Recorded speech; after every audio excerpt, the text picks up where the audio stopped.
오늘의 양식은 시편 140편 1절에서 13절 말씀입니다. 오늘 시편 140편은 다윗이 악인들에게 둘러싸여 생명의 위협을 받는 상황에서 쓴 시입니다. 지금 다윗의 상황은 숨이 턱턱 막히고 있습니다. 적들이 칼만 들고 덤비는 게 아니라 3절을 보면 뱀같이 날카로운 혀와 입술에 독을 가지고 다윗을 공격하고 있기 때문입니다. 뒤에서는 함정을 파고 앞에서는 웃으면서 독이 된 말로 내뱉고 공격하고 있습니다. 사람의 영혼을 죽이는 이 비열한 공격 앞에서 다윗은 피할 곳이 없어 보입니다. 이것이 다윗을 죽을 만큼 괴롭혔던 현실입니다. 옛말에 때리는 시어머니보다 말리는 시누이가 더 밉다. 시어머니가 때리는 것보다 말리는 시누이의 얄미운 말이 더 가슴이 아프다, 더 상처가 되고 괴롭다라는 뜻이 아니겠습니까? 다윗도 역시 칼을 든 적보다 뱀같이 날카로운 혀와 입술 아래에 독을 가진 자들이 더 괴롭고 힘들고 두려웠다는 것입니다. 그런데 이 절망의 한복판에서 다윗은 아주 놀라운 고백을 합니다. 본문 7절입니다.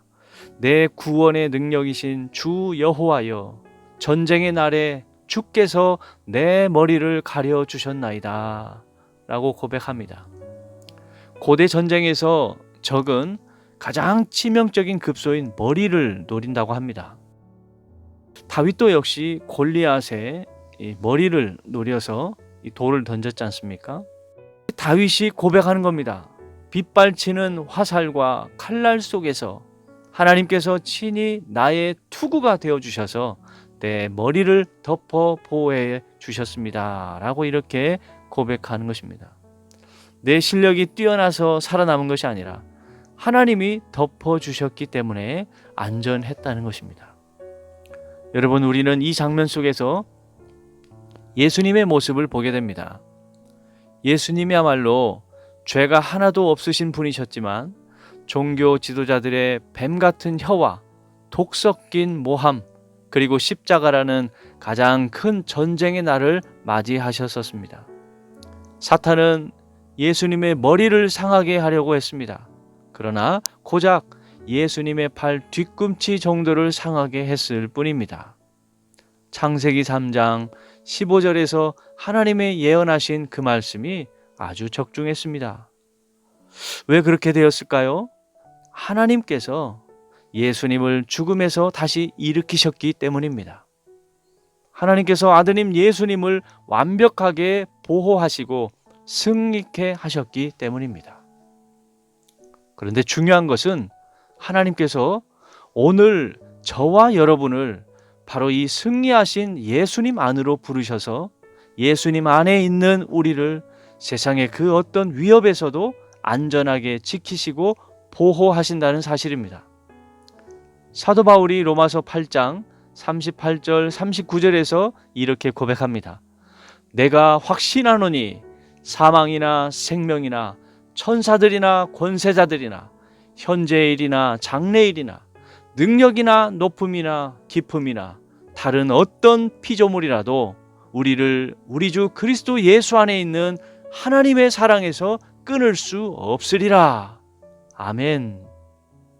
그렇다면 여러분, 예수님 안에서 하나님의 보호하심을 받고 살아가는 우리는 어떻게 살아가야 할까요?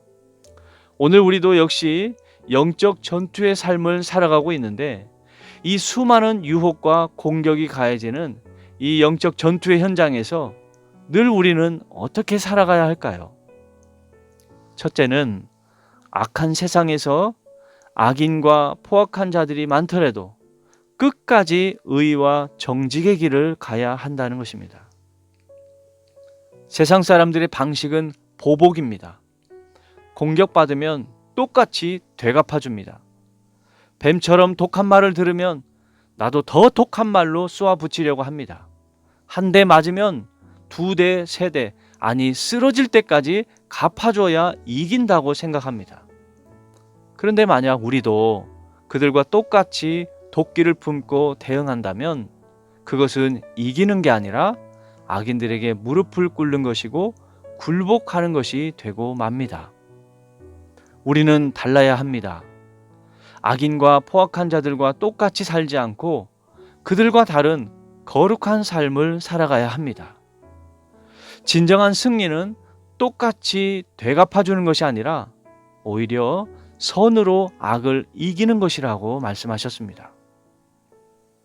선한 데는 지혜롭고 악한 데는 미련하라고 말씀하며 선으로 악을 이기는 것이라고 말씀하셨습니다.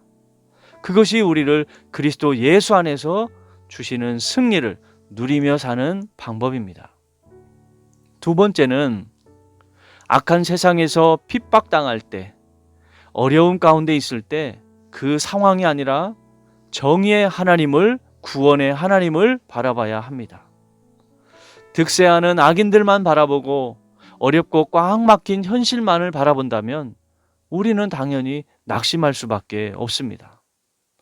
그런 낙심과 절망을 피하는 유일한 길은 눈을 들어 위에 계신 하나님을 바라봐야 합니다. 그리고 하나님의 도우심을 구해야 합니다. 본문 12절과 13절을 보면 하나님은 고난당한 자를 변호하시는 하나님이시고 그들은 곧 의인들이고 정직한 자들이라고 말하고 있습니다.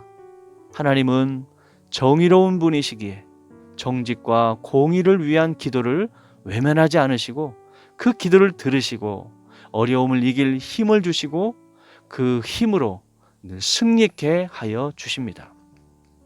사랑하는 성도 여러분, 우리의 힘으로는 이 전쟁 같은 세상을 이길 수 없습니다. 그러나 우리에게는 이미 십자가로 승리하신 예수 그리스도께서 대장이 되어 주십니다. 사도 바울이 그래서 고백했습니다. 우리 주 예수 그리스도로 말미암아 우리에게 승리를 주시는 하나님께 감사하노니 라고 고백하였습니다. 승리는 연약한 우리에게, 변화무쌍한 우리에게, 유한한 우리에게, 무능하고 무지한 우리에게서 승리가 나오는 것이 아니라 우리 주 예수 그리스도로 말미암아서 우리에게 승리를 주시는 하나님께 있다는 것을 말씀하고 있습니다. 우리는 바로 이 하나님을 믿고 의지하며 오늘 하루도 살아가는 것입니다. 우리가 알 수 없지만, 연약하지만, 무지하고 무능하지만 그럼에도 우리가 믿음으로 담대히 살아갈 수 있는 이유는 바로 이 하나님이 나의 하나님이시기 때문입니다. 우리 하나님이시기 때문입니다.